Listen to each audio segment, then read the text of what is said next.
Okay, welcome everyone back to the Car Boutiques podcast. We haven't done one for a little while, and we're all sort of recovering from a very, very successful, or in our eyes, successful Waxstock 2024. So we've got 5 of us together, and we might have people dropping in and out if they become available. The whole idea of this is to share our experiences of Waxstock and have a conversation. Now, what I will say is the gloves are off on this one. We will speak openly and honestly. We'll express our opinions, and the opinions of everyone individually do not represent the Car Boutique as a whole. They are individual feelings. So I've got my thoughts and feelings, and I hope everyone else will take the gloves off and have a good chat about it. And because arguably there was good stuff, there was bad stuff. We've got some ideas that might be of help to Waxstock in the future. And we are going to challenge some of the things, some negative things that we've heard on Waxstock on social media afterwards, which we chat about offline, and we'd like to have a chat about now. So we've got Steve, Danny all the way from Scotland, Sean and Carl Hampton are here. And like I say, someone might drop in and drop out at any point. Now, this is available obviously on YouTube, and we will be putting it on Spotify as well for the audio version. We'll try and release those quite quickly, but if you're watching it, it's already released, so I didn't really need to say that. So, Waxstock 2024 then. I'm going to go to Steve first.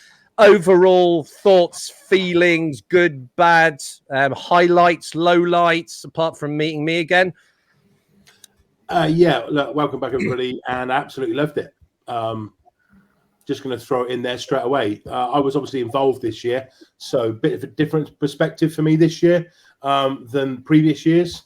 But overall, I don't want to go and talk too much now because there's 5 of us. I want to give everybody else the opportunity to voice their opinion. But overall, I spent, the way I look upon it, £25 of my own money to go and see friends and like-minded detailers, also brands that I've spoken to throughout the year, and to have a good time. Did that, and was that achieved? Absolutely. Thoroughly enjoyed it. As I say, it took me probably a couple of days to get over it on a massive high. And I know Sean and others have voiced exactly the same as me. But no, absolutely loved it. Can't wait for the next one. Off the back of that, because I'm still buzzing about Waxstock, I think we'll probably go up and end up doing a few more other shows. Car shows, not so much detail or related, but we'll touch on that throughout the year and going into next year. But I'll leave it there because I want to hear other people to give them the opportunity to voice their first thoughts. Absolutely. Well, we'll talk about the other car shows. You've been for the last 3 years, haven't you? I have, right? With you, yes. Yeah, well, you didn't go last year, but yeah, we've been together for the last 3 years going, to Waxstock.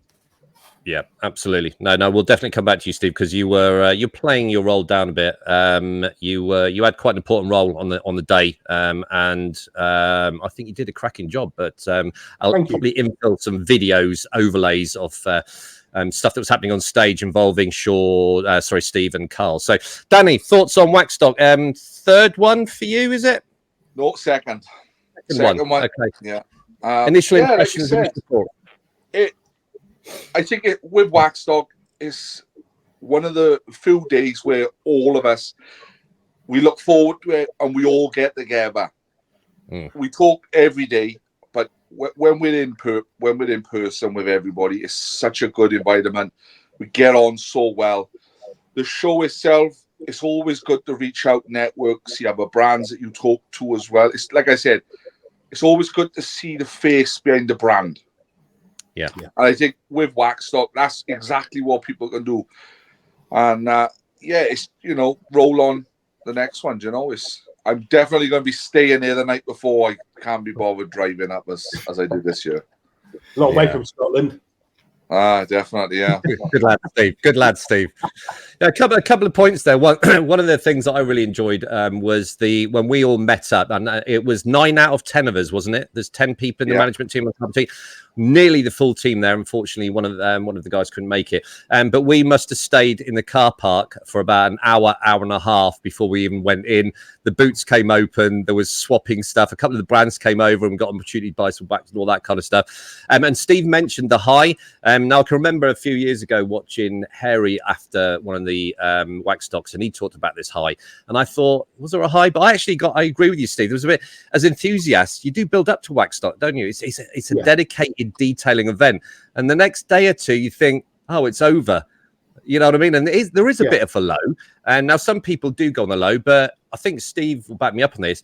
It energizes us, doesn't it? You know, it's like connecting, starting leads to us again. It re-energizes the enthusiasm for the industry, and we see it as a boost, and we don't see it as a lull. Andy, was when I come back. Normally, obviously, I've got a calendar where I plot stuff out or brands or stuff that I've got to do. As soon as I got back, and I was lucky enough to pick up and meet some of the brands there that was prearranged. And the first thing I wanted to do was come back and plan, which I've done and carried out so far, some details based on the brands that I spoke to in person. So at the moment, still energized and looking forward to what we're going to do or meet up next. But yeah, look, we keep this on Waxstock. Absolutely. Cheers, Steve. Sean, you enjoyed yourself. You definitely enjoyed yourself. I saw you smiling a lot, so that's always a good sign, because it can be quite mysterious, Sean. Yeah, definitely had a good time. So my second year running last year, and then this year, it's like you say, it's a good meet-up point for us guys, because we're spread around the country. So, well, not just the country, through Scotland and Wales, but it's really good to catch up with everyone in person, see everybody, have some cuddles. We always have cuddles, don't we? There was a lot of man hugs in the car park, wasn't? Yeah, it's that we must be at peak rapport. There's no shaking hands anymore. It's full, double arm cock a leg hugs, isn't it? It's good. Yeah, I'm looking forward to next year, just to see how far we can take our relationship. But no, it genuinely was. I mean, obviously we're looking at it from an enthusiast point of view, and from an enthusiast point of view, to see so many other enthusiasts who we do chat to online through the year, and bump into them, say hello, have a good chat with them, stuff like that. It is a really buzzing event, and there's a lot of excitement with people like ourselves. How did you feel the day after? Did you experience this? Were you energized, or did you momentarily feel that, it's over for another year?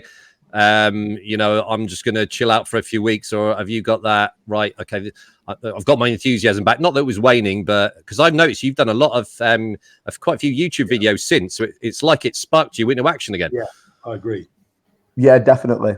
From the minute I left Coventry and driving home, I was already planning what I was going to be doing. I was really excited, and like you say, it's that midpoint in the summer where it really does give you a massive lift, and I'm still buzzing from it now, to be totally honest. Yeah, it was good. We're enthusiasts, so we went there with an enthusiastic mindset, and I think if you do that, an event's what you make it. You're going to enjoy it, aren't you? You know what I mean? And I think we are quite lucky. We're a close-knit team in the car boutique, and I think we could go to any event and we'll make it really, really good. Okay, it's the people you surround yourself with and all that kind of stuff. So, no, brilliant, Sean. Thanks for that, Carl. Yes, it was my second one, and a very different feel to it from the first one. So the first one I was very new into detailing, and still are. Obviously I knew what all the others around. However, obviously this year definitely took on a different perspective for me, shall we say? But really enjoyed it. Obviously, me and Andy went up together. Obviously, stayed at the hotel the night before in the same room. Yeah, obviously. Same bed, but don't worry about that. No, it wasn't. Sean's feeling jealous now. Yeah, but it was the night before where I really got excited about it, because we were down having a couple of sherbets, and we got to meet up. We started meeting up with some of the brands, and obviously Steve and all that, and it was chatting and really, really useful information and some great conversations had with those brands. And then again the next day, obviously we went out and met up with all the TCB gang, which was fantastic, because that was the bit that probably really made it for me, is meeting up with all the guys and just having a chat and having a laugh. And then it continued on with obviously other brands that we hadn't spoken to yet, and a few other things. So it really was a fantastic, and for me, well spent amount of money to go and just do that. It's weird though, because me and Carl were talking about afterwards. Although Waxstock the day is really, really good, I look back on it, and I've been twice. It's the build up the day before. It's the Saturday. It's driving up there, the chatter on our private WhatsApp group. It's getting there, having a few drinks. And like Carl said, we had some, I think it was the guys from Garage Therapy, really good chat with those guys. And you realize there's a lot of intelligence and knowledge behind these brands. You know, they're not just, you know, detailers and everything. And I was talking to a couple of them, and I'm thinking, you guys really know your stuff. And that happened with a few brands. It was a great opportunity. We won't mention the casino. We were lucky, Carl.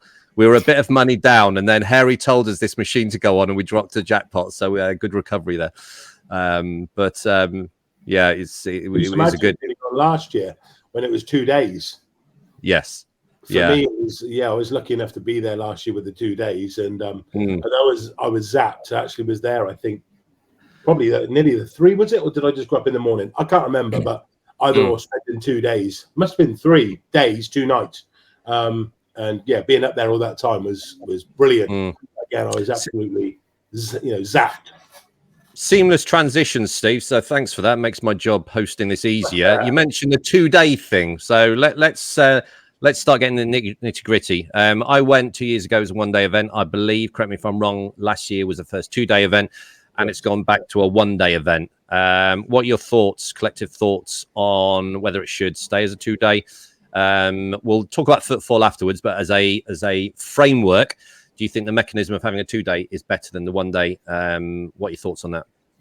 Well, I'm going to go straight in and say, straight out the bat, 2 days is always better than 1. If I've got 2 days that I can spend with friends and like-minded individuals over 1 day, I'm always going to choose the 2. I was thinking maybe last year might have been too much to have 2 days, but for me, it definitely wasn't. As we've just had this year, the 1 day, I had double the amount of time with friends and like-minded. It was only a massive plus for me. But I don't know the costs, and I'll stay out of that, of how much it was to go for 2 days and so on, and what the brands we got back. That's not, I'm not going to say it's not of interest to me, but for this conversation, I don't think I need to voice my opinion on that. But 2 days is always better than 1 when you get to spend time with like-minded individuals. Absolutely. Danny, thoughts? 2-day, 1-day? I don't know. I think they should just stick to 1 day. Like you said, you look forward to it. Like next year, I'm going to be definitely going up the day before, like you guys.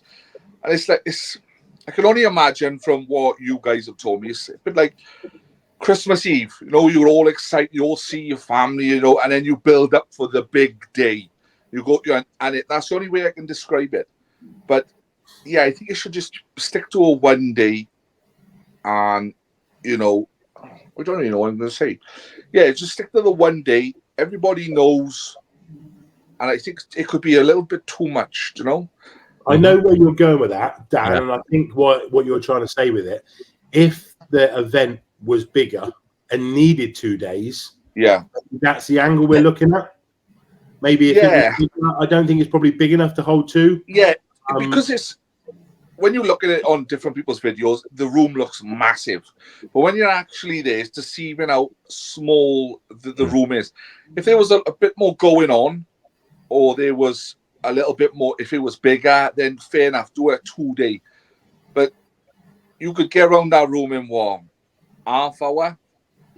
And there's only so many times you could go around that room, and so many, I know you could stop with each person, you could talk to them, this, that, and the other, which would be good for networking and meeting other brands, this, that, and the other. But I don't know, they need to, not slagging it off, they need to have a think and just think, right, we're going to go bigger, better, maybe.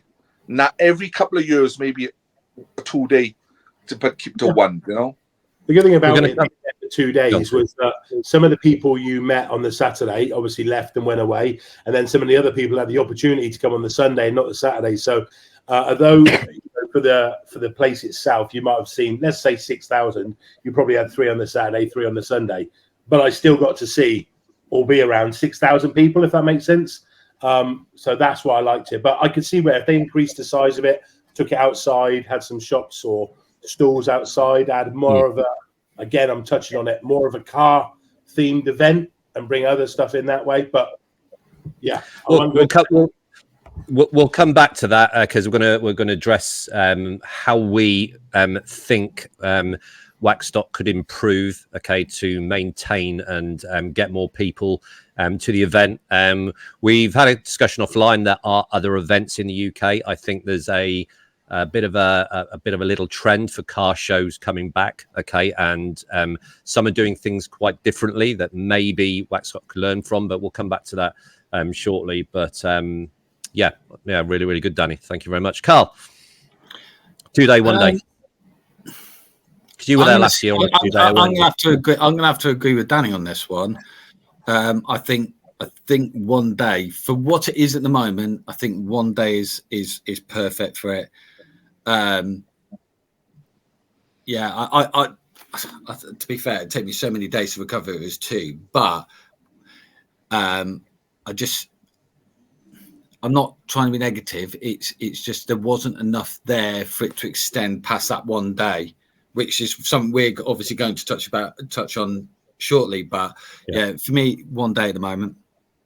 Okay. Yeah. Sean? I'm with Danny and Carl. 1 day.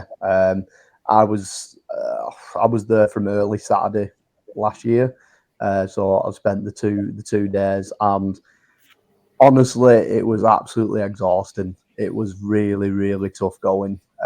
Just being there for the 2 days. So they used the Saturday. It was actually only in the afternoon, so the morning was set up. Some brands, I think, set up on the Friday, but some brands set up the Saturday morning, and it was only opening Saturday afternoon it was only open for about 4 hours Saturday afternoon. And honestly, not many people came off the streets into the show.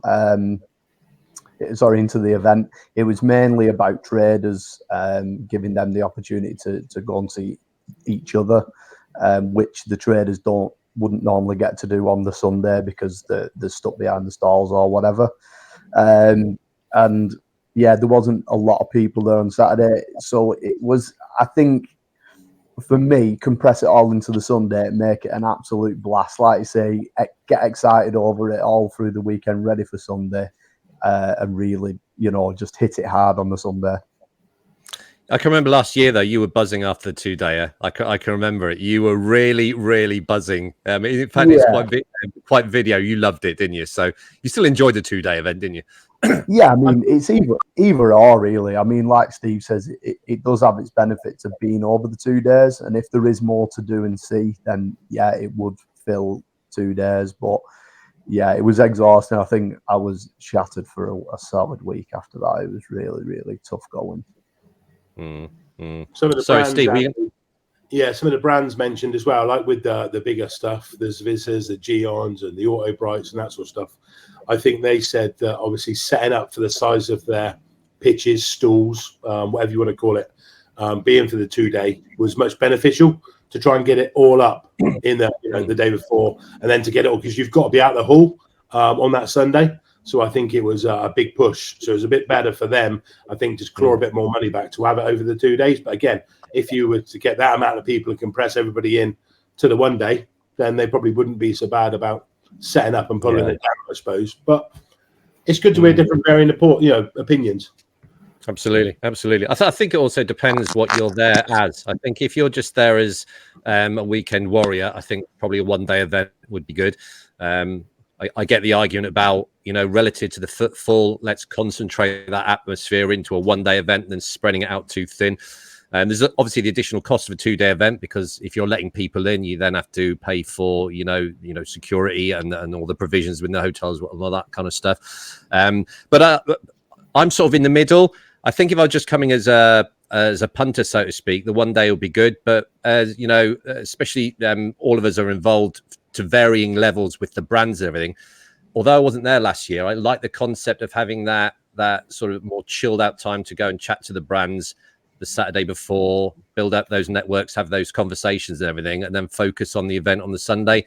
So I'm sort of in the middle on it, but I think it really depends what you're there as. Okay, if you're there as another brand, maybe the Saturday night is good for everyone else. But I think we're sort of on the fence on that, bit of a split decision, which is good. That's why we have these conversations. So you have to excuse me, I've got a terrible cough. Anyone want to say anything more on the 1 or 2 day thing? Because it is quite relevant. It'll be interesting to see what I think they'll probably do a one day one next year. Do you think, Steve? I think you chatted. Yeah, I thought so. It's because it was the 10th anniversary, wasn't it? Why it was the 10th. Yeah. So I don't foresee them doing it again. But if I get the opportunity, as I said, to see, my mates 2 days over one, then I'm going to take the 2. That's the way I'm looking at it from a selfish point of view. Absolutely. But let's get the whole team up there on the Saturday next year. Let's try and book our hotels early. Let's share rooms and everything. We'll have a right laugh. The same hotel, yeah. I noticed Look that at Sean's eyes lighting up. I'm going to have to nip in here. I'm going to have to come in real quick because it seems as though we let Rab get involved with booking recommending hotel rooms. So I know that you and Kyle stayed at the on-site hotel, but some of us stayed at Premier Inns. So I went with Arthur.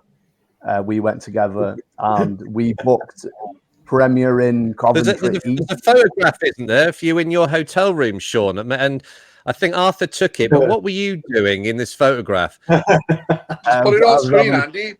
I was put it on screen. I'm all right with that. Put it on screen. I was having a poo. With the door open, leaning out, saying hello. I was watching telly. So Arthur booked Premier Inn Coventry East. Rab booked Premier Inn Coventry East, and so did Steve. So we was all going to meet up, but it turns out that we all booked completely different Premier Inns, and none of us met up with each other at all. There's 3 of them. Yeah, there's 3 Coventry East, so we need to keep an eye on that for next year because it could turn into an absolute nightmare again. But part of the fun. Absolutely. Yeah. Next year, I think as soon as the dates are released, we make provisional bookings at the venue, share rooms, half the price. Something happens, you can cancel it and all that kind of stuff. But it'd be great to get us all at the venue so we can have a right laugh. Because like I said earlier, I think for me that was the best bit. I enjoyed the Saturday, I enjoyed the Sunday, but the Saturday night, chewing the fat with Carl, having a drink. The cheapest place to get food, by the way, is in the casino. Okay, because me and Carl met up with a couple of guys that came over from Northern Ireland who were on the Car Boutique Facebook group, and I think we had a meal and a drink. It was around about a tenner, wasn't it, Carl? Yeah, but they're from Ireland, not Northern Ireland. And oh God, I'm blaspheming now. I'm blaspheming as well. Yes, they were. So that was a good time. Right then, the nitty-gritty stuff. Straight afterwards, pretty much the next day. Obviously, we're all on social media. We have all, I can look around. We've all got our own YouTube channels. I'll post the links in. Shameless plug. So go and see Danny, Steve's, Sean's, and Carl helps me out on our YouTube channel.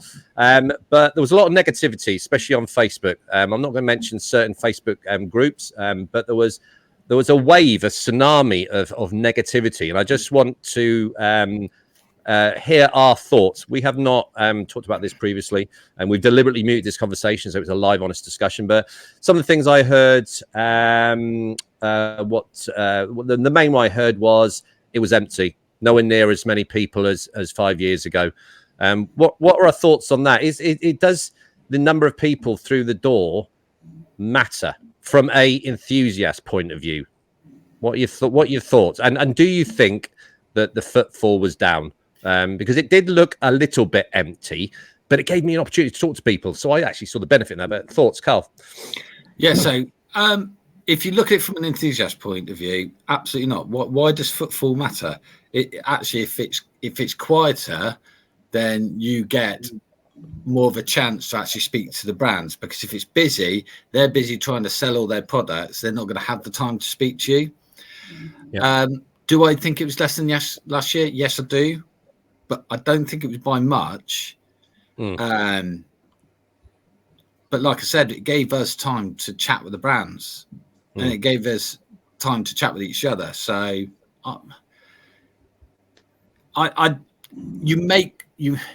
the thing is you make it as fun as you want to be. If you're going to go in, it seems to me that a lot of these people already had a negative thought about what was going to happen. And so, Carl, I'll jump in there. A lot of the people, or some of the people I know for a fact, didn't even go. Yeah. Well, So they were because basing a judgment on Waxstock about attendance ruining it, or they were having a negative perception of the event, and they weren't even there. And we know there are a set of people, or trends and packs of people who just poo-poo anything to do with detailing on their industry, which I find bizarre. But sorry, Carl, carry on. But they did that last year as well. We know there was multiple people that obviously said that it was quiet and that hadn't even gone. So, but you go in there with that mindset. My mindset, I was going to have a good time. I was meeting up with my mates. I had a blast. Do you know what? It really did make it, or meeting up with everybody and talking with the brands. So it is how you make it. It's as simple as that. Totally great. You go to a theme park with a, Carl's getting really excited and animated here, isn't he? Look at him. I'm feeling the passion. Go, Carl. The thing is, it winds me up. If you go to a theme park with a negative attitude, it's going to be crap. It's the same here. You're going to something that we all love with a negative attitude. Of course, it's going to be crap. So the bit that I find ironic is they're on a Facebook group, and they're apparently a detailer or enthusiastic about detailing industry. They're poo-pooing an event that is actively promoting the detailing community and trying to bring people forward. So I would argue that if footfall was down, maybe that's a causal factor, that we've got people poo-pooing the event who don't even go, and then they wonder why. I understand it. Like, it's the only dedicated show for detailing. So if you don't go, it won't end up being a show, and it won't happen. I keep going to the amount of times I read somebody saying, "Glad I didn't go now." My mate went and said it was. I'm like, what a pathetic waste. But they'll be the same. They'll be the same idiots that'll be complaining when it's no longer happening. Yeah, probably like they say, if you don't support it and you don't go there, you're going to lose it, and that's what will happen. Exactly. Sure.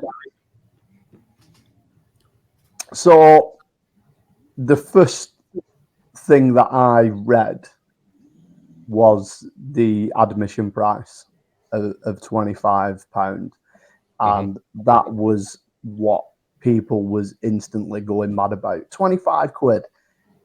And they're all saying it's a rip-off. So for me, for what I went there for, £25 is a drop in the ocean. It is nothing. You can't go and watch a football match for an hour and a half for less than £25. That's a round of drinks, sure. Yeah, it's nothing at all. Do you know what I mean? It's a bottom end small pot of wax. It is. Oh, actually, now you say that. But no, and you know, I travelled down, me and Arthur, and back, and we had a hotel room and then 25 quid each to get in. So between us, we've spent, before we purchased anything, we've spent about maybe £230 for fuel, etc.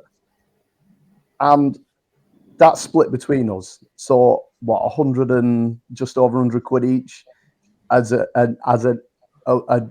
Saturday and Sunday, Saturday afternoon together, Saturday night and a Sunday to meet up with each other, meet up with you guys, meet up with other people that we've met as a massive social event. It's an absolute bargain, even if you include the price of a hotel in with it. It's nothing at all. You can't take your family to a football match for that money, for an hour and a half. It's just, for me, it's cheap entertainment, and the price to get in was never going to be an issue for me. So that was the first issue that people were complaining about, the cost to get in. And I can't go along with that. I think if you can't pay £25 to get in when you spend, £20 on a bottle of snow foam, then I think you're daft. So that's the first point. The second point, as Carl has rightly said, use built Hamburg, it's cheaper.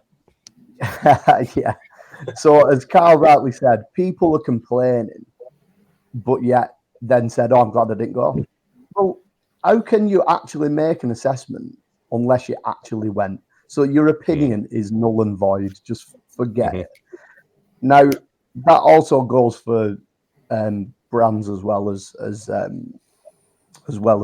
people off the street. You know what I mean? And you've got to support an event like that. They tried the best to make a showcase of detailing, and I think they did a really good job of it. Yes, there's things that personally I believe they could do better, but I think they did a really good job. So everybody included in organising it, and everyone who participated in something on the stage or whatever, then fair play to you. You did a great job, and no one can take that away from you. Right, I'm going to cheers, Sean. I'm going to keep the pace of the. I'm going to keep the pace of this going because there's lots of observations I want to discuss. Danny, have you got any thoughts on the sort of the price? People complaining about the price. People complaining about not going because I think the original question was about footfall. Have you got any observations of that, or we pretty much covered what your thoughts are? I'd say the numbers was down a little bit, not by much from last year, but like 25 quid. You know, people's moaning about 25 quid. Come on, You've got a year to like save Carl up. said, it's the only one. It's the only detailing show. You've got to support it, otherwise we're going to lose it. I'm just going to touch you on that regarding the price, Andy, and the footfall. You're going to touch Danny. Yeah, again. This way. Yeah. 25 quid. I live in Oxfordshire. It costs you more than 25 quid to park in the West Gate in Oxford. There's no more I need to say on that. But the thing is, the room itself, they got overheads. They got a plan. You know, it's not about greed. They're not doing it just to line their pockets. They've got a margin where they need to pay for the room, the security, the parking, everything else. And if 25 quid gets me in our room and I get to see my friends, I get to buy the latest detailing products and accessories, and I get a couple of hours to myself away from the wife and kids, I'll pay 250 quid. No problem at all. Oh, no. The price has just gone up next year. We've just screwed ourselves over there. It's going to be 50 quid. You're going to spend more than that, eh? Do you know what I mean? Yeah. Maybe another example of just people poo-pooing an event that didn't have the motivation or enthusiasm to go, but we're discussing it. The next one I read, and this is, I want you to be honest, okay? Why is it YouTubers on the stage? Why isn't it professional detailers on the stage? Why, you know what I mean? And I can say that because I've got two of the people that were on the stage. Obviously, Harry, as a YouTuber, runs it. Steve did a really good job on the stage, interviewing brands, and which I found really, really informative. Brand exposure for people. Carl went up there. We sort of got thrown on the stage. But a lot of people, and I see this the last 2 years. Why is it YouTubers? And I use that term very loosely, on the stage. It's a detailing show. Why isn't it professional detailers on the stage talking about detailing? Discuss. I'll go to Steve first. and be honest. Be honest. I think there was the opportunity for, and I believe there was other professional stuff going in and around the place at different specific brands. I believe Kelly Harris was up on stage as well. So talking about having professional detailers there, Kelly's probably one of the most renowned, detailers in the world, not just in Britain, if I'm honest. And his work speaks for itself. So I think there was the opportunity for other people or professionals to go up there, but I'm not sure, Andy, as to why they don't really want to get involved, or maybe they weren't asked. I wasn't sure, but for the obvious reason, if I'm going to be honest, the whole reason of asking us content creators to be part of it is because off the back of it, I'd imagine us building up to the event, once I knew that I was going to be part of it, we were sharing the content before, sharing the dates, sharing the times. We were even given, I was given a couple of tickets to give away to some of my followers. So I guess it's all part of the advertising, trying to get it out there a bit more. Personally, that's what I see on it. And I'm fine with it. I agree with that. And I've thought about this long and hard. Professional detailers, they're running a business. Okay. And I said this on a few of my comments. Most professional detailers, it's paying the bills. Okay, so it's about time efficiency and cost efficiency, which is fine. And what we do is totally different to a professional detailer in terms of our techniques, the time, and all that kind of stuff. You got to think. I mean, Steve, how many products do you test in a year, roughly, ballpark figure? 2,000. Yeah, 2,000. No professional detailer tests 2,000 products. No professional detailer that I know has a vocabulary of knowledge. Danny tests loads. Sean tests loads. Me and Carl test loads, and all that kind of stuff. We're enthusiasts. We've got a passion for the industry. Maybe, just maybe, that's why. And the organisers aren't silly about this. Maybe they are asking people who do the test reviews and everything because they want to tap into that knowledge. Yes, Steve, you got, was it 70,000 on Insta? They're tapping into a dedicated market audience. They're not silly about that, etc. But who's best to represent the detailing community? I don't know. People enthusiastic, that are passionate about it, who test stuff, who engage with the brands, and we do it. I don't do it. I've never taken payment for any review, not one.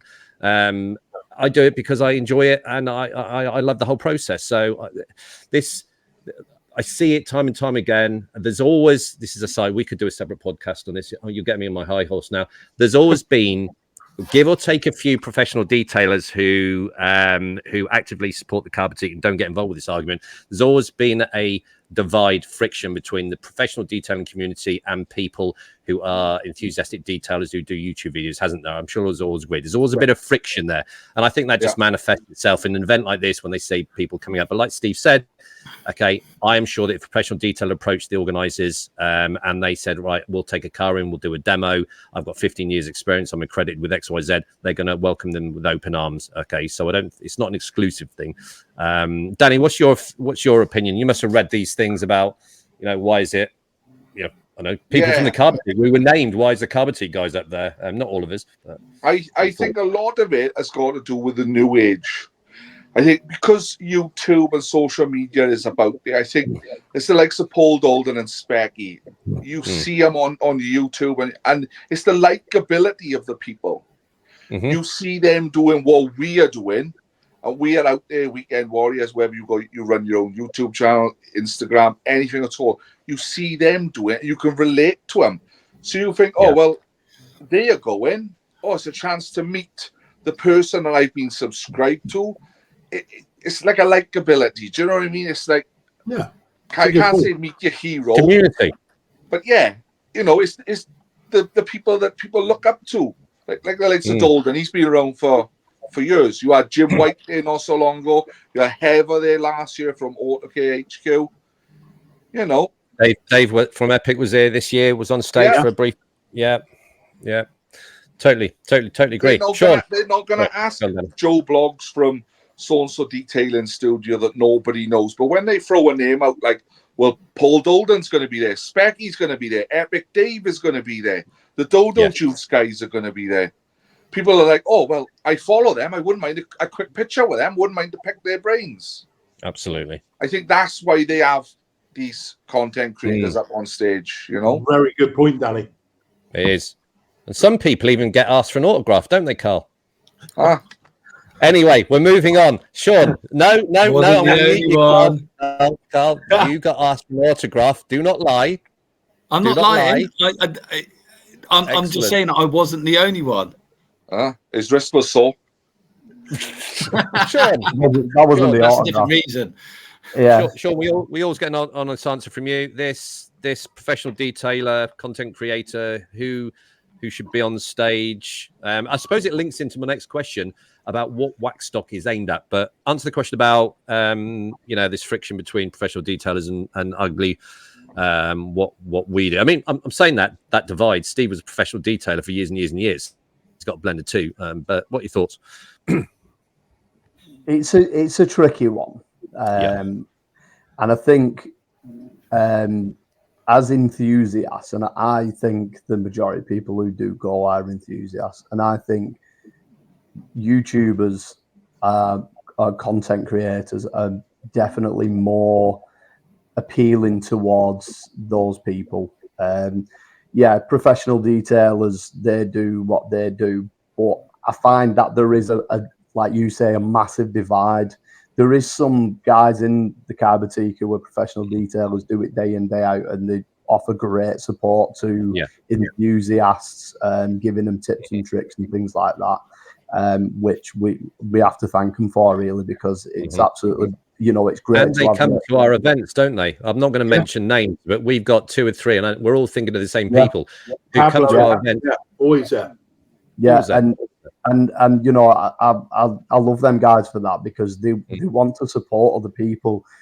But that's when I think some of the professional guys, they don't want to support enthusiasts, because I think they're running scared that enthusiasts could ultimately start to do things themselves and realize maybe they don't need to pay somebody like them to actually carry out this work. I think they use it as it's a little bit like ceramic coatings and things like that. It was banded around years ago that only people, qualified special people, can apply ceramic coatings. But now there's so much in the market now aimed towards people who can do it on the drive. And I think for the professionals, I think that they might be just sort of worried that it's sort of running away from them slightly. But that's why I think that Waxstock is aimed towards enthusiasts. In terms of leads me nicely onto one of the other criticisms, and we're rifling through these, but I'm seizing this opportunity to get your opinion because I've pondered on them. I saw one that said, and I think most of you have seen it, people in Coventry were saying that they didn't even know the event was on. So there is the argument, and a lot of people agreed, there is the argument that, and this is not my words, this is what I've read, that it wasn't very well publicized. I heard that myself, and it was me. I actually have got some people through my social media and that sort of stuff, whatever. And when I posted up that I was going to Waxstock and, please come and join this sort of stuff, they said, where is it? I said, well, if you scroll into the finer details, click the 3 dots, people that see me, it's at Coventry. You what? I live in Coventry, or I'm at Leamington Spa. I'm at Stratford-on-Avon. I'm less than an hour away. I didn't even know it was going to be on, or where it was. So again, that's a whole other question, isn't it? How far do we go with it? Local radio, is that why they got us as content creators, to try and help push it out there? Were the brands told when they got a spot, push it out there to the people that follow you as a brand or your purchasers or whatever? Tell everybody, put it in your shops, the resellers and everything else. Did that happen? I guess we don't know, but that's definitely an angle I think they were hopefully relying on, and I believe that probably didn't happen from the footfall that I personally see. Again, didn't take it away from me. Loved it, and I'll be going again and again and again. But I think it definitely could be advertised better. I'll come to you in a second, Carl. Yeah, I saw quite a few people saying that. If it wasn't advertised as well as it could be, that could be a causal reason as to why the footfall wasn't as good. But linking into our previous question, I think, Carl, we were in one of the early sort of chats with Harry, and it was a lot of people who've got YouTube channels and everything, and the ask was to sort of spread the word about Waxstock. So I think that's another reason why maybe content creators, the Waxstock organization, use us, because then we can put targeted advertisements or sell the actual event to 60, 70,000 people on Instagram, 5,000 people on YouTube, TikTok, our personal pages and all that kind of stuff. So I think the power of people who have a social media presence in the detailing community, all of us that you're looking at now, is essential. It's key. You know what I mean? We 20 years ago, we didn't have this liberty. Okay. Now we've got a perfect set of enthusiastic people who support Waxstock, who are actively engaged with it, who are happy to do that. We did some on the Car Boutique Facebook group. I know Steve was doing it. We all helped out on that bit. I personally think that the organizers could tap more into more people in the detailing community on social media, and not make any differentiations between, I don't know, we only want to get people involved who've got 20,000 subscribers and all that kind of stuff. I think they should get us all involved, get all the content creators involved, whether you've got 100 subs, 10,000, whether you've been doing it 10 years, 6 months and all that kind of stuff. We've all got some exposure to give to Waxstock, and the more exposure we can give, the more people are going to come through the doors. And certainly there's a lot of Car Boutique members were there. It was quite humbling to see people made a massive effort. Really and that's our little group. We've only got, what are we on, Steve? 2,800, but not many. Our engagement on the Car Boutique is well over 2,000 of our active members are active, which is wow, it's huge, massive for the amount of people. On there. I mean, there's a lot of people on there and they're just not sat dormant. We've got a few that they're dormant, just watching. We know, but most of the people are active, and thank you for that. Yeah, absolutely, Steve. Absolutely, good words. Carl. Yeah, so I'm going to go back to the previous question. I think another reason why we use, or why they're using YouTubers and content creators is, well, we stand in front of cameras. We are happy to talk about our experiences, where you don't know if your professional detailers who are sat in their own little bubble, cleaning their cars, detailing the cars, to the 8th degree, are going to be open on a stage. So that's another point there. You can grab all the professional detailers in the world. They're not all like Kelly Harris. They are going to freeze on that stage, where we, to a certain extent, I was very nervous when I was up there. However, we have that little bit more of a freedom to speak in front of people, because we know we're doing that camera. So they want that kind of engagement. And Danny, case in point, how many podcasts do the format we're doing now, where we're happy to turn the camera on, you're seeing our face, you're seeing, most podcasts are just audio. And yes, we do an audio one, but we're confident we like to, show our faces, show our emotions, and which is an extension with what you're saying. So it's definitely for some people, I would say that's quite a small minority to talk in front of a camera or be live in front of an audience or on stage. It does, and all 5 of us on here obviously have that ability, and that's not me trying to play it down to anybody. Feel free, grab yourself a microphone, turn the camera on, watch how many times on the first time you'll go, or okay, and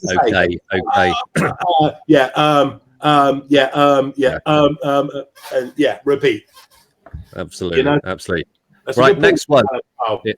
Yeah, I was just going to go on to also the sort of the advertising piece. Steve, you said last year as well that you had people talking to you from Coventry that didn't even realise it was on.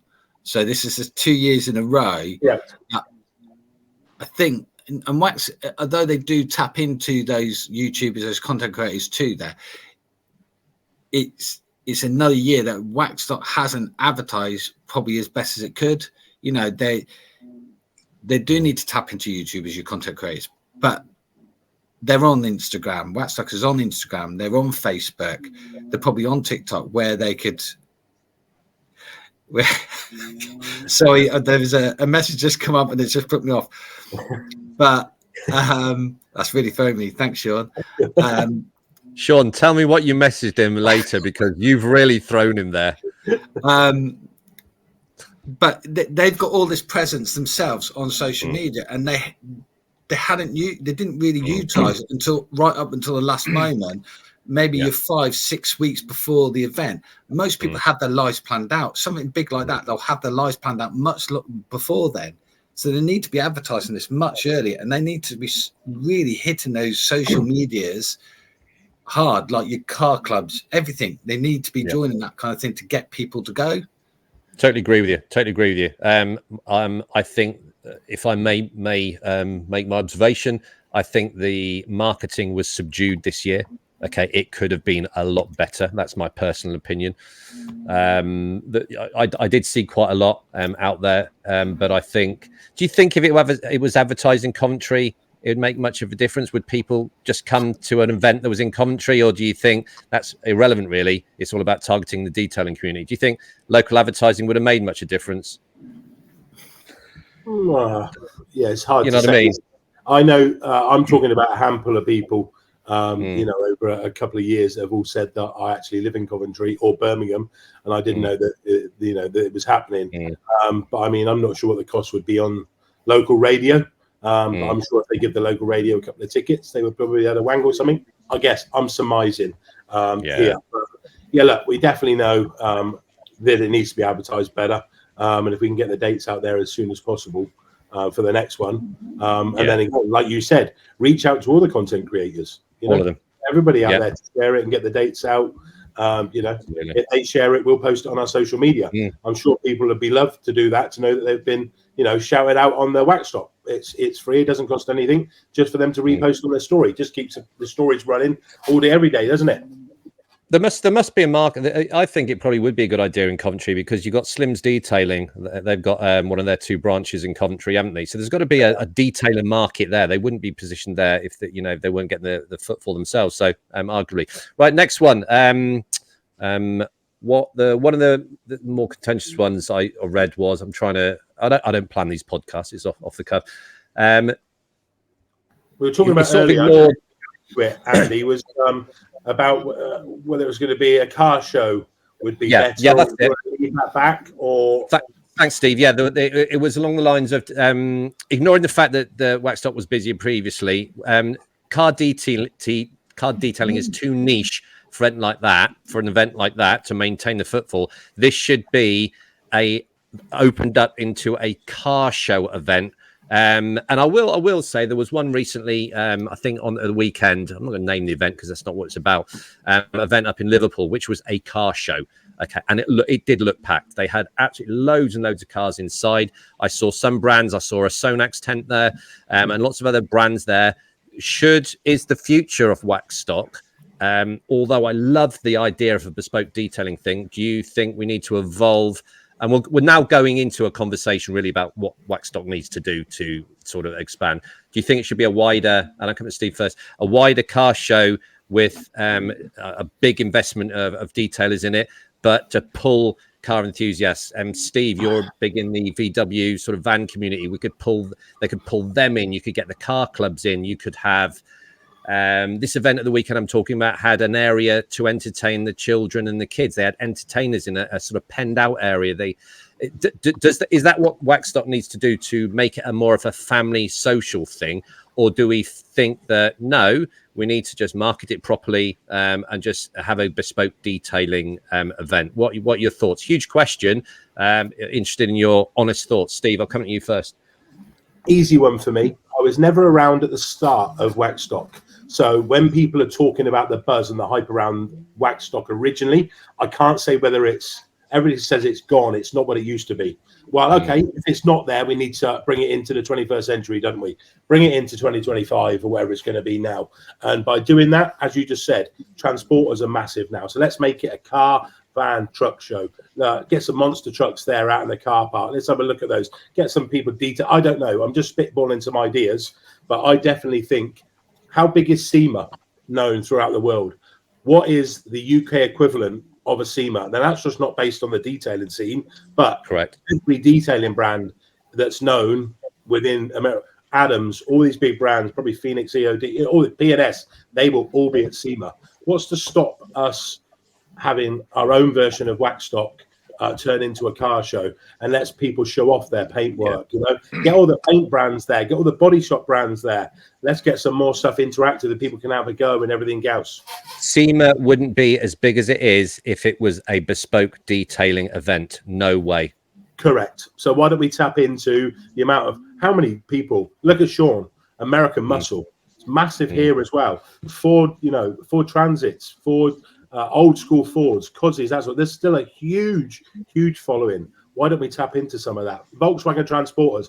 I know I have shown my van in the Volkswagen Transporter scene, and we'll continue to do so as soon as this house move is done. So let's tap into that. Let's get them there, because that is a massive following. And if for a brand point of view, if you're going to be looking after or selling somebody some products for a Volkswagen Transporter, or as an example, Sean's new Dodge Ram, I can tell you one thing, you'll get through the products a lot quicker and be able to test a lot more thoroughly on the bigger vehicles like we got, especially with them being dark colours and hard water. But I'm digressing. Absolutely, Andy, we should definitely tap into that and bring it into vehicles, not just cars, but maybe trucks. Trucks, cars, bikes. Trucks, TCB cars, bikes. What are the first three letters of that? TCB, trucks, cars, bikes. And the good thing is, we'll park that thought. That we'll have a discussion about that after. If you're an enthusiast who's got a bike, if you've got an enthusiast who's got a truck, a car, what's the one thing they all do? They've all got a passion about keeping the bloody thing clean. They're all at it. It's a natural spin-off. It's a natural spin-off. Can you imagine the buzz having truckers, bikers, cars, detailing brands, entertainers, food, even have, I don't know, helicopter rides outside? It could be initially a mini SEMA. It really, really, really could. And I think with the credit crunch and all that going on, Waxstock, in my opinion, although I personally love it how it is. If it was just a world of Andrews, we wouldn't change it. But unfortunately, this is a discussion, etc. I think it needs to offer more. It's the same format every year, and I think we need to change it. Danny? Yeah, I think they need to get a little bit with it now. It's like I used to go to Castlecombe twice a year. We go for obviously they can't do drifting and stuff like that, but like you said, everybody got that one interest of cars. And when you go to a show, you want that car as clean as you can. And they used to have trade stands there. You used to have the little brands they're selling this with their little gazebos. They used to sell this, that, and the other. And you'd always pick something up. You think, oh, I try that. I think they need to move it a little bit into the future now. Out with the old, in with the new. Try and get more family there. Something for the kids. Like, I know a boy from Newport. He's got a Lightning McQueen replica car. He got to make the truck. Get something like that for the kids. Couple of bouncy castles. But let the adults have their detailing. Also, I'd like to see, I know there is a little bit about it. I'd like to see a car, a dirty, stinking car, and let the audience transform it. Get them on the jet washes. Get them on the polish. Interaction. See if some of the brands will donate a couple of products. Right, this is what my product can do. This is how you use it. Do you know, bring it as much, ram it down people's throats as much as you can. And you know, like Steve said, it could be massive. If the Coventry Arena overheads are too high, find somewhere else. We will go. Do you know what I mean? Yeah. We will follow the detailing star. On that one, Danny Sontrach, I'll come back to you in a second. I think it was Rachel from Detail Car Bug. She's booked in for an event in November. I don't need to say where it is. Comparable thing, comparable facilities, geographic links in the Midlands and all that kind of stuff. And it is half the price that she would have to pay. I don't want to go back into that because Steve quite rightly said, we do not know the pricing policy. Well, I've seen it because someone posted it on Facebook, but we don't know the overheads, the profit margin, all that kind of stuff. Going back to what you were saying, Danny, has Coventry, do they need to think about a change of venue, or if they get it right, is that Coventry venue perfect because it's got the hotel, it's got the casino, and all that kind of stuff? What do you think about the venue itself? Does it need to change? Does it need to be somewhere else just to add a spark of, they're doing something else a bit different? I don't know. Relaunch? I don't know. They got that other car park that they use for the show and shine. That we went in it. It was 10 cars for that big, massive car park. Now, surely they could have done something out there. Could have, like I said, they could have had that detailing car out there. Could have gone out there with a couple of jet washes. They could have had that car spotless. You know, do a bit more. Use more of the space. They're paying for the arena. Use it. I agree. It needs to. I'll come to you, Steve, then I'll come to Sean and Carl. I think it needs to be more interactive. I've been to some other car shows in the last few years, and it's interaction. I don't know. Could Waxstock have a section that is constantly having guest speakers? I know we've got the main bit in, but I don't know. My car cleaning, clean and shiny, slims, into detailing. Come down there with loads of products, loads of bonnets, all through the day. People can come along, try some waxes, try some machine polishes. Constant opportunity to interact because otherwise it is a shop. People are coming in, they're going around, they're buying what they want, and they're leaving. There needs to be something to hold them there, because people can go and shop online. And I saw people going around looking at the deals and still going online, seeing, can I get this online cheaper? It needs something to hold people there for the day. We will stay because we do it for social, but in my opinion, it needs something dynamic, energized, vibrant, interactive, exactly what you were saying, Danny, to keep people there. Otherwise, they're coming in, walking around an hour, and they're going. And by virtue of that, it's always going to look like it's empty. Yeah, that's exactly right. And Families. what I said to you earlier, Steve, wasn't it? It's just a little indoor market where you go from stall to stall to stall. You go all the way around the outside, and then you go out the door and you think, right, well, I've seen it all now. There's nothing else going on. And as far as, like, I know Steve, Carl, who done fantastic up on the stage. There wasn't that many chairs, and the chairs that were there were backwards. They needed to drum it in, put it over the tannoy. Right, guys, if you're interested in this, there's a show and shine. There's there's new product launches. Tell people about it. It needs to be almost less serious. Yeah. It needs to be less serious. It needs to be, and the thing is, I suppose we need to think about what the majority of people that go to Waxstock are weekend warriors, professional DJs, and all that come up. Our perception of Waxstock is slightly distorted because we're in a lucky position where we know a lot of the brands. We most of us got in early to walk around the brands. Our perception of what Waxstock offers is distorted because of all the other stuff we do. Steve, lots of engagement with them beforehand, all the meetings and all that kind of stuff. You've got to think about the person that has paid 25 quid. They've queued up. And most of us didn't have to queue up. We just went in, which was lovely. But they've gone in. Right, what's there for them? It's not about the 5% of brand owners, YouTubers who all get together, and there's a tiny element of privilege there, isn't there, about early access and all that kind of stuff, and we're very fortunate. This is about the 95%. This is where the money comes from. This is where the revenue stream comes from in terms of people paying on the door. We've got to think of them, and I totally agree with everything you said. There needs to be something more. Sean, sorry, Danny, I'll come back to you. Danny. No worries. No, so go on, Danny. Like you said, Andy, if you can't market these people, the 95% that's coming through the door, they're just going to get it online. They're going to think, well, I'm not going to Waxstock 2025. I had a bad experience. They're going to tell everybody they know, and they're just going to say, well, I'm going to get it offline. I'm going to get a better deal. I can get a discount code, and it comes straight to the door. They do need. I'm not slagging Waxstock off one bit. I love the show. We're trying to help, aren't we? We're trying to help. Yeah. It's constructive criticism. Yeah.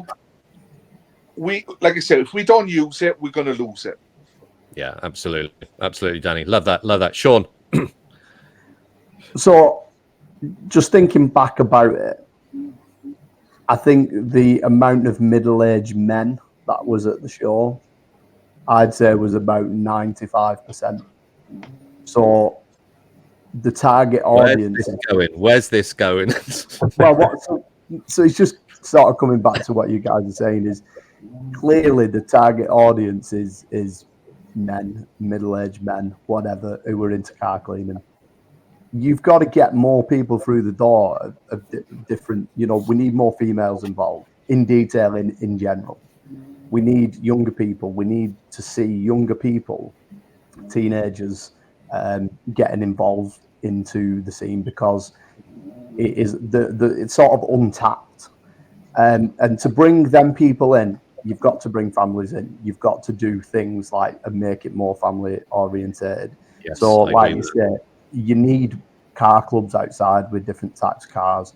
The people could turn up with different cars. They could talk about them, make a point of that. Like I say, have them out there cleaning cars. These brands who are there, if they get more custom in the long term from these younger children who are going to be coming into detailing, and the older guys who they might have showed some new techniques to on the day, they're only going to sell more products in the long run. So as a combination of people like ourselves, the organizer Waxstock and the brands, everybody's got to come together here and figure out what the long-term goal is. Is it just we want people to walk in, buy our stuff and walk out? Or do we want to educate people on what detailing is? do we want to get more people involved who are not currently involved? So case in point, my dad, he's 65, he's got lovely cars, but he washes them with a sponge. And no matter what I do, he's getting better. He's getting better. He is getting better.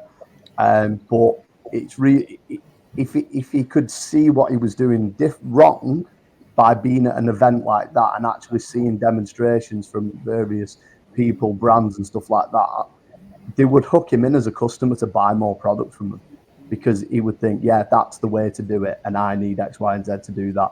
And we've got to get them people involved in detailing. It will make the community a better place to have more females, more younger people, and more older people as a mixture, because at the minute it's just a bunch of middle-aged men walking around the hall.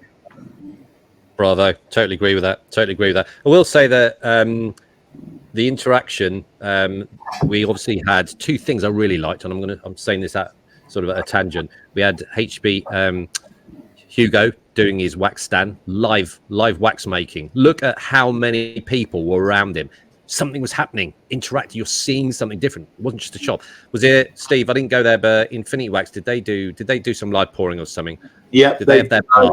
Detail bar again. This year they've done an interior QD, and again was like flies around a honeypot. You know, bees around a honeypot.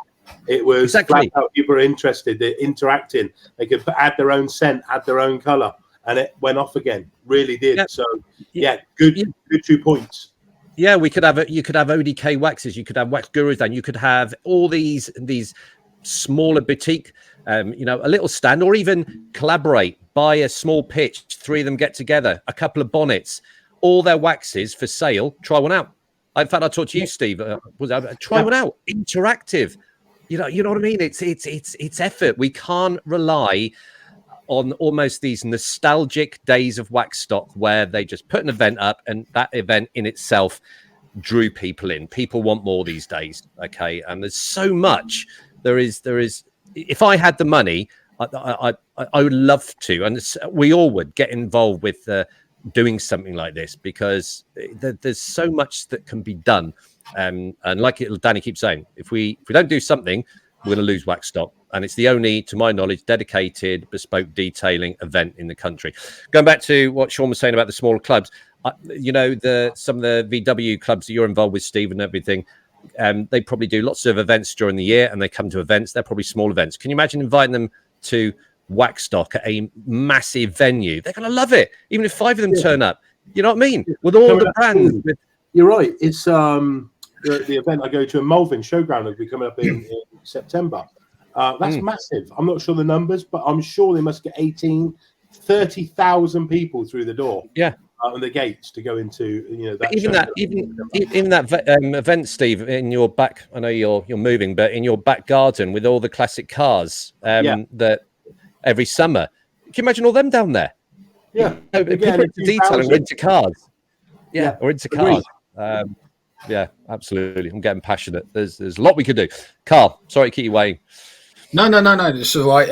I'm just going to tend to agree with Danny and Sean and Steve on this. It needs that rejuvenation. It needs to be more open. It needs to be expanded.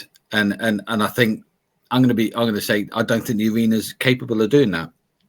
I think the area in that Midlands area is perfect, because you're able to bring everybody from the south up, you're able to bring everybody from the north down. Okay, so that is ideal. Okay, keeping that Midland, but it needs to be bigger. We need to be, like you said, we need to get those classic cars in, because classic cars, but who doesn't love a classic car? Exactly. Your VWs, your bikes, your big trucks, all that stuff. You need to be getting those people in.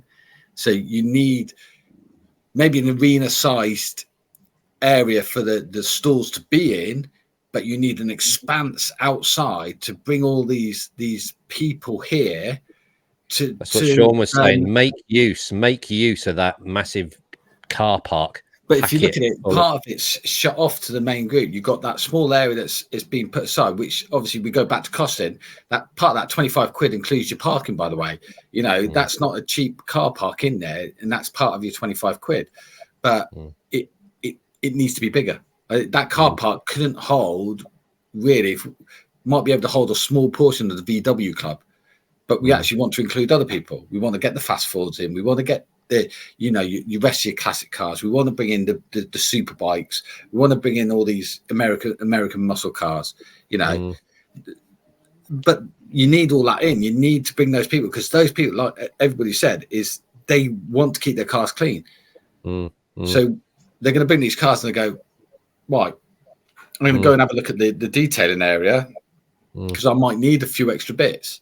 And then if those detailing areas then have an interactive area themselves where they can go in, try the waxes, or have a conversation with them, machine polishers, like they do have those machine polishing areas, but they need to expand it. There you go. You've rejuvenated Waxstock as it is. The main. Go on.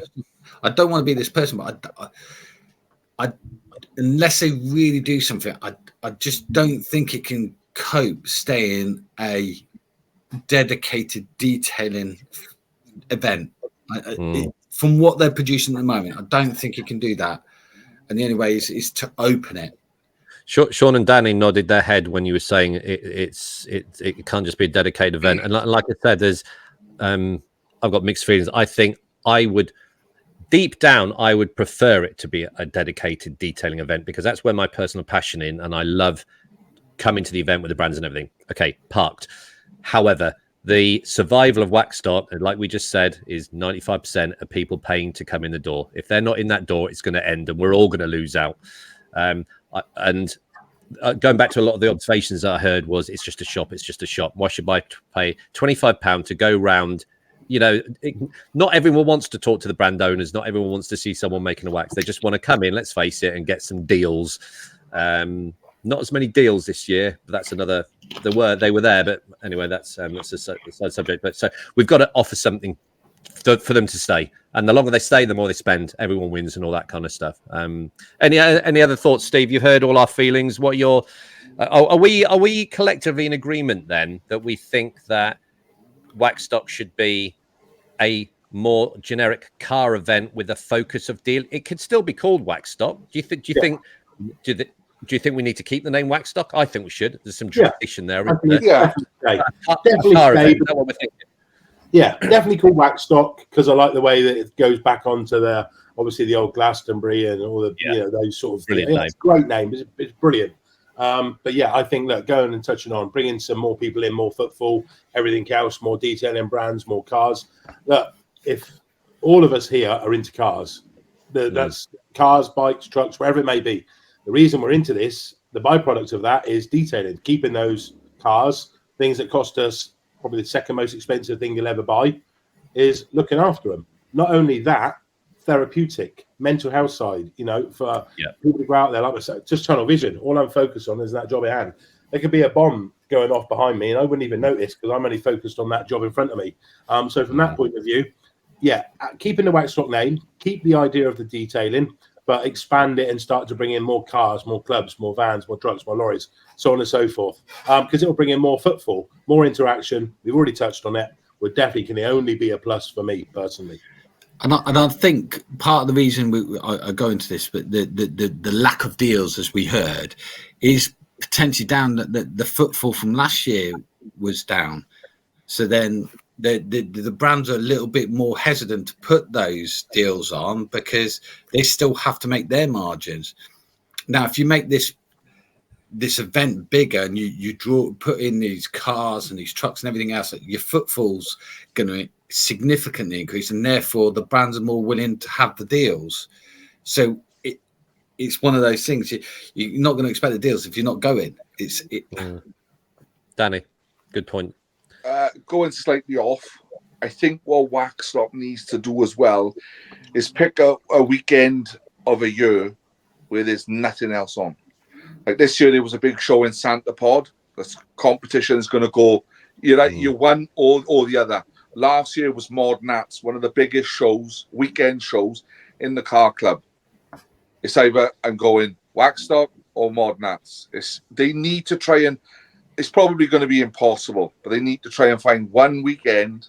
Maybe if it's not in July, bring it forward. bring it later. But find that one weekend where there's nothing else on, ram it down people's throats. Waxstock, Waxstock, Waxstock. There's enough social media presence. Look at Cav with Stjana Gloss. Everybody knows him as the funny man skipping. Ram it down people's throats, and it'll bring itself back together. Do you think? Honest? Do you think the fact that, and I'm just going to say it, obviously Paul Dolden wasn't there this year. Massive person in the detailing industry, in the social media sort of world. Do you think that had an effect? Direct question. Personally, I don't think so, because Specky was there, and other content creators, and the Kelly Harrises, and Cav. Cav now is massive sort of thing. Don't get me wrong. People would love to see Paul because he's a great guy. He's a great guy to be around. He's fun. The whole thing. And they would be gutted that they missed him. And I'm sure he had hundreds of messages saying, "Can't believe I missed you." And he definitely won't be missing next year. Because say we speak most days. And he was gutted that he missed it. But again, I think if he'd have known about it a bit earlier, maybe he did. He just booked the wrong weekend. But like Danny said, get it out there, get it down, and maybe another venue might be needed. But it is quite handy where it is, being centrally located. But I think I don't know what the costs are. But look, the NEC's got to be the biggest event going. And if this was to scale out and get bigger, like SEMA or a mini SEMA, it's on the doorstep of the NEC. There can't be no more than 25 minutes away. I guess that's as big as you want. There's multiple arenas. I've done some sound engineering at the NEC, and there's multiple. There's the massive ones, but there are some more smaller ones as well. So, and geographically, exactly. One board to the next, like SEMA. There's that one in Telford people keep talking about. It's, a lot cheaper, but will it take it? I don't know. That's down for them to decide. And I say, I'm sure if some of them listen to this, hopefully this offers a bit of insight. Maybe they want to reach out and talk to us. We're all ears. And I noticed. Go on, Danny. I noticed there was a few brands this year. I don't know whether it was a problem or whatever, but I noticed a few brands this year that didn't carry much stock. Didn't even notice that. They was taking your money, and they say, "Oh, we'll send it to you in the post." And it's like, well, that takes out a bit of an enjoyment factor. You want what you get. Some of the people with the brands that bring it in like that, Danny. I know that Soft 99, I think previously, Nanalex and probably Naziar and a few of the other brands.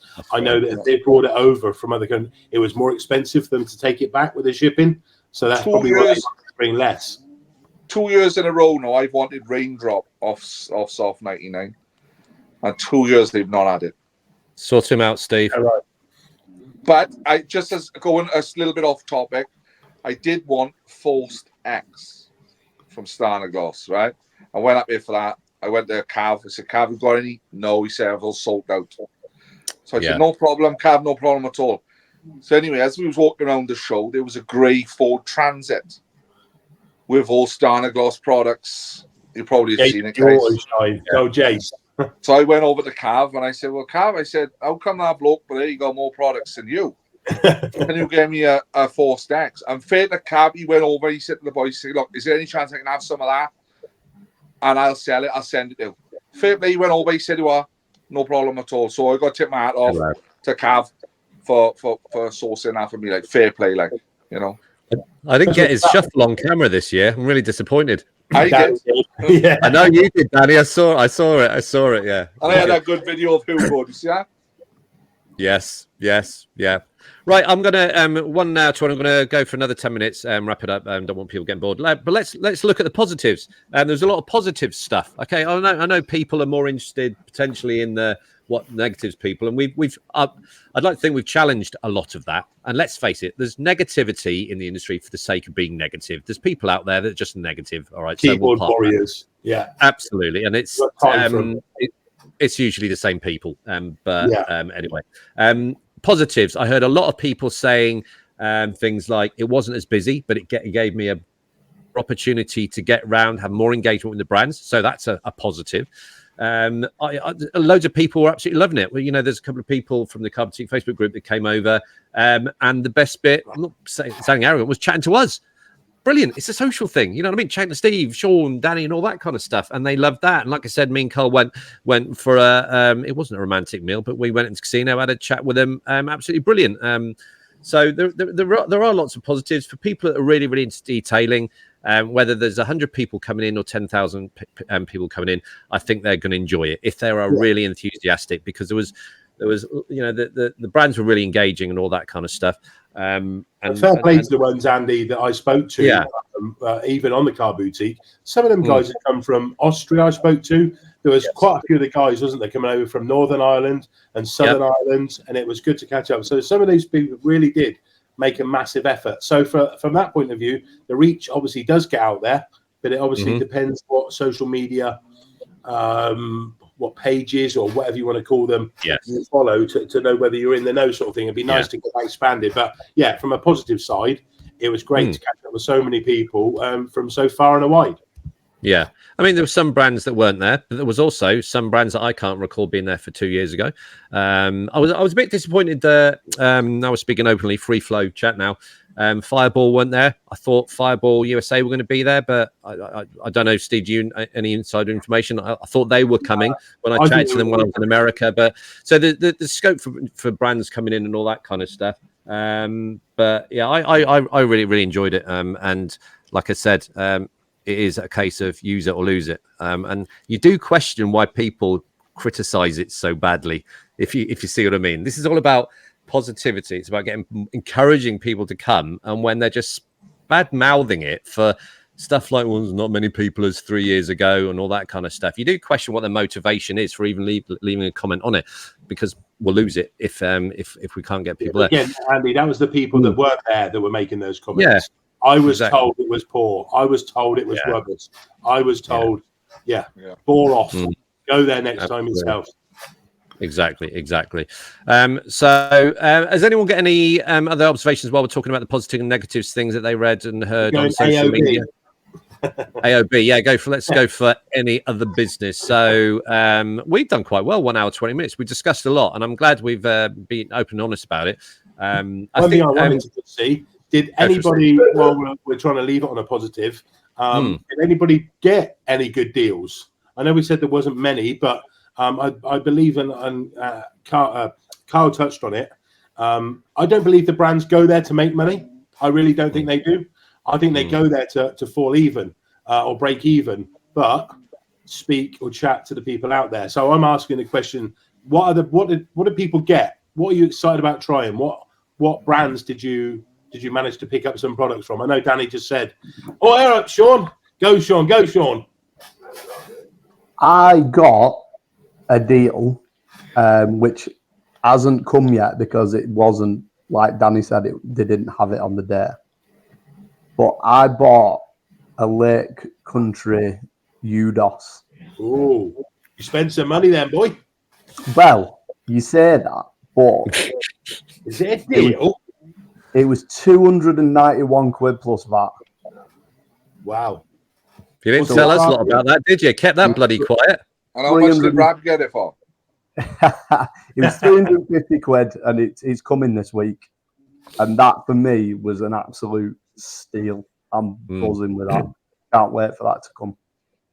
Like more than 200 quid then, Sean, when you said about going. I was saying that in case the missus could hear me. Just following on with Steve that said that. So this video, you'll have an opportunity to comment on YouTube. Okay, so questions we want to ask you lot, and keep it positive and constructive. Why did you go?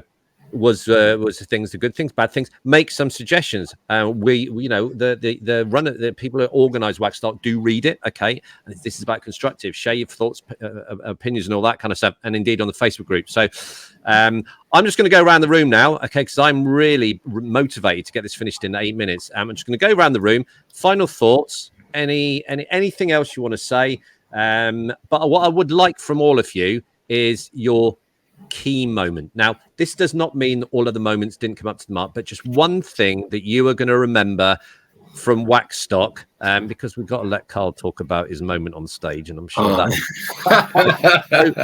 something that really, you're going to, take those memories away. And any final thoughts, you can regurgitate what we talked about, but final opportunity for you to express your feelings, emotions about Waxstock. And I'm going to go to Danny first.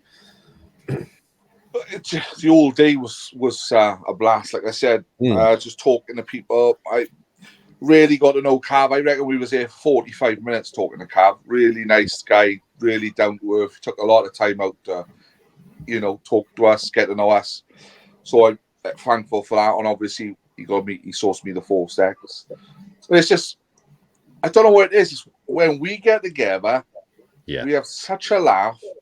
And it's like, even though we talk every day, it's like we're from all different parts of the globe. And it's like we're just one. It's just brilliant. It's weird because it is, because we're all doing our own thing. Steve's on his own social media journey. I am. Carl is. Sean is. You are, Danny. We're all doing totally different things, engaging with different brands, doing it our own way. Steve does it totally different to the way I do it. Danny does it different to the way Sean. But like I say, when we get together, it's like there's a glue. And is that glue that holds us together the love of detailing? I don't think it's necessarily that. Yeah, but I just think that we've molded a really, really strong unit. Okay, and that's not just about a common interest in detailing. I think we're all. Some of us are a bit madder than others. We've got to keep an eye on Sean. He's the excitable one. He's the excitable one. But I totally get it, Danny. I think it's a unique thing. We never argue. We disagree. No. Sometimes we chastise each other, but it's a lovely unit, and I think we could go to any event and enjoy ourselves, couldn't we, Danny? We have a bit of banter, and it's brilliant. But nobody slags anybody off. If there's a problem, we say, right, this is probably what you could do better. We're all fantastic, brilliant video. I would have done this, that, and the other. We're all helping each other grow. Mm-hmm. There's no negativity with us, and we just get on so well. No hidden agenda. No bravado. No hidden agenda. Genuine, and that's why I love it. What you see is what you get. Yes, absolutely. Everybody here on this now is what you see in our chat. When we're on the phone, wherever it may be, what you see is what you get with us, and that's probably what helps. Nobody's got bravado. I've got this amount of such and such. I've got this. So did you see what I earned from that? That's never, ever, ever come up in conversation, and it never, ever will. Because it did once when you overtook me. You shot past me on YouTube subscribers. I was trying to get to 5,000. It wasn't me. Steve, I couldn't even see you shoot past me. You went past me that quick. I thought, what was that? And it was McMahon on his way to 6,000. No, you're doing really well, Steve. You keep going, mate. You're doing a cracking job. Well, I do what I do because I enjoy doing it. I don't do it for anybody else. I do it because I want to do it, and I make the content that I want to make for me. Yeah. If people like it, they like it. If they don't, I'm still going to make it regardless. So thank you to everybody that does like it. That's all I can say. I'll leave links to all our social media in the video description. Carl, final thoughts. Free chat time. Tell us what was maybe something quite special for you that happened on the day, maybe. And I apologize because I threw you under the bus on that, but I did. I'm going to say there's 2 things that really, there's 3 things that really made it for me. So it's obviously meeting up with you lot, because that is just, like everybody said, it's just a band of brothers, wasn't it? It's a band of brothers that are getting together and having a laugh and a chat. That's what you can only say on it. But meeting Hugo was quite a big thing for me, because obviously we all, bar Danny, we all love our waxes, and we are all massive admirers of the work that Hugo does. So to actually meet the man himself, that was a bit of a special moment. But I think you literally chucking me up on stage with literally 2 minutes notice was probably the biggest highlight. I never thought it would. Last year I was. Carl, you said yes straight away, because Harry came up to me and said someone was late. Andy, we need you on stage, and I just thought, I'm going to just see what happens here. I said, Carl, get up on stage. You didn't even think twice. Steve's up there, giving it large, asking 6 questions, answering four for them, and then letting them answer the final 2. I've got videos to send you, Steve. You watch it back. It's brilliant. Brilliant interviewing technique. They don't even have to answer their own questions. It's amazing. No, top work. But you didn't even think twice. You just went up there, and I thought, bear in mind, this is a massive detailing community. You've been doing it 12 months, having the balls to go and sit next to, it was Specky, Matt, Steve. Yeah. Lucky Steve was next to you. I'll hold your hand, but you did it. You didn't even think about it. Talk me through why you did it. Well, because it's brilliant. Well, partly, no. You didn't have any choice. Well, no, but it was also the fact that it's something to prove to myself as well a little bit. It is easier to speak in front of a camera because you can make a mistake and you can go back and you can redo that scene. Yeah. But there's nowhere to hide on the stage, and I was nervous, and I was very grateful I had Steve next to me, holding my hand. But that just gave me a little bit more confidence to answer questions. But yeah, I went last year. I was very, very new to the scene. I knew Steve, obviously. Andy, you were unfortunately able to come, and I met Danny and I met Sean, and that was absolutely brilliant because I was new and I was, I had a chance to chat to them all and all that kind of stuff. And the guys made me feel at home. And then come circa a year later, and there I am on stage, and that's down to, obviously, I've got this. I have to learn. I want to learn everything. There's this constant want to learn with detailing, and that's been fueled by all of you guys, the TCB members. But to then actually put that knowledge to the test, being asked questions that that weren't scripted, apart from obviously Harry's first one, but we weren't aware of that question, and to answer it was phenomenal. And then then to come off stage. Yes, tell us what happened when you got off stage, Carl. I got off stage and I was folks listening, this is genuine. This is genuinely what happened. I came off stage, and this gentleman and his partner came up to me and handed me the hand wash only book and said, "Carl, can you sign this?" And most of you lot were around me, just saw a face of absolute shock that someone was asking me this. I generally thought initially that he was taking the mickey, but then I saw his face and he wasn't. And then I was like, okay. And it took me another minute to think how the hell I was going to sign it, because obviously you don't. Wax is not dead. Thank you. Well, sign. I probably should have said that, but I was still in a state of shock. And I think I was going very, very red at the time because I was very, very embarrassed. But yeah, that's another memory that will stick with us. And I'm sorry that I can't remember the guy's name, but thank you, because that's made a memory for me. We're not showing off and blowing sunshine at your ass, and you were nervous. So kudos to you for getting up on the stage. And it's a nice moment.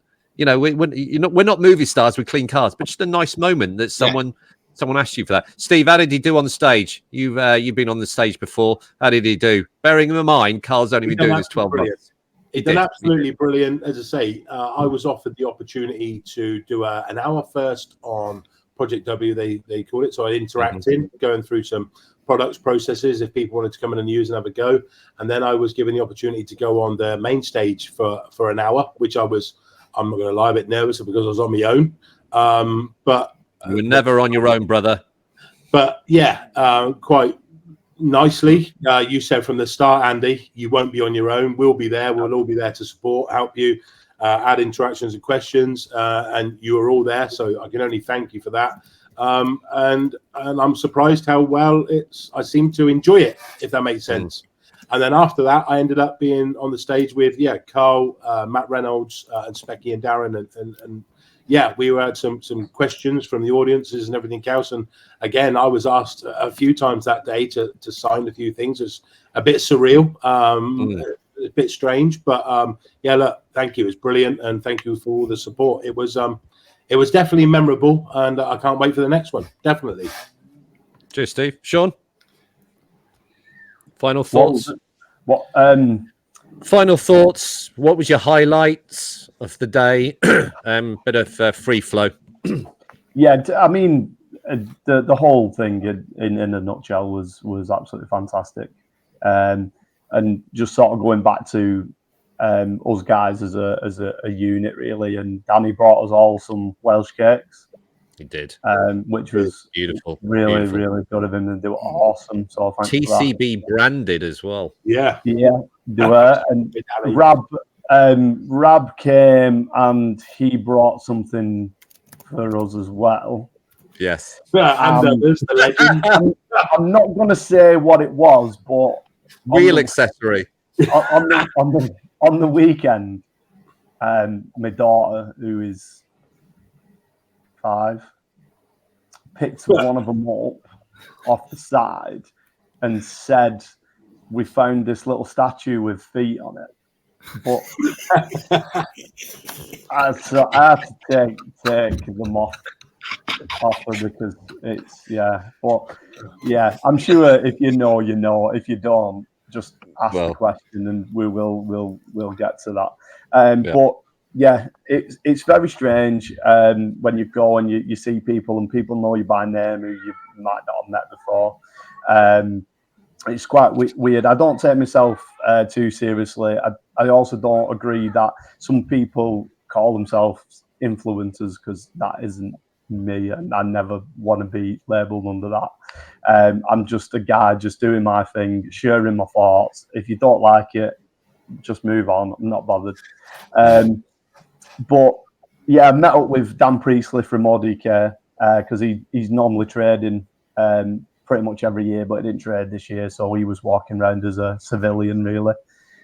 So it was really good to sort of speak to him about various things. Josh from Wax Gurus as well, he wasn't trading, so I was chatting with him. Guy, isn't he? He's a lovely guy. I think it's probably my first time meeting him. He comes across as a really keen, motivated, talented young man, really impressed with him. And that's what, coming back to that sort of, getting more people interested in detailing. People like Josh are going to pull more people into the world. Yes. But then on the other side of the coin, I met John from Angel Wax. I've never met him before properly, but he had a little demo on his stand, and he made Danny some perfume. I think it was like a women's one. He smelled amazing. And he made me a beard oil as well. And what a legend he is, an absolute legend. And I wanted to tell the story real quick. So I was with Josh, we was talking to John, and on the side of him he had these samples of his waxes, and Angel Wax do a matte finish wax for matte paint.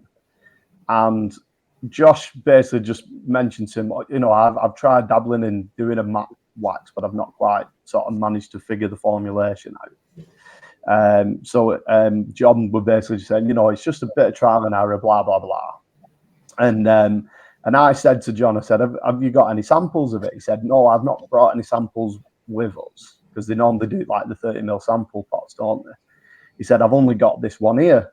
So he gave it to Josh, and he said to Josh, use it, try it. If you need any tips, any pointers or whatever, just give me a shout. I'm happy to have that conversation with you. And for me, that is everything that is right in the detailing industry. These sort of older statesmen, they've been around the houses, helping newcomers into the industry who were also, making waxes or whatever, and helping them out. And I think for me, that was quite a really nice moment to see somebody who could have easily said to Josh, yeah, just whatever, just learn it and figure it out like I did. But no, he offered to actually give him the sample to use, and I think for me that was my highlight, just to see how brands can help each other out. And while that's happening, I think it's great to go to events like that. And also another thing, I picked up one of these carbon jars off Dan. I missed out on them. I had my eye on them. They're beautiful. And yeah, it is. It's gorgeous. But I asked him, could he, instead of putting the wax in, that was what he blended for this one, could he put a different wax in it for me? So everybody else has got a purple wax, but I've got Clockwork Orange. That is a beautiful pour. No cracks, no dips. Nice. So this is Clockwork Orange, which was Dan's first ever wax, which was launched onto the Dodo Juice independent wax label, and he's made this a one of one really. And what he did is he also gave me a 50ml pot of the purple wax that everybody else got in theirs, so I had that as well. And then while I was there, I also bought a pot of the original Clockwork Orange.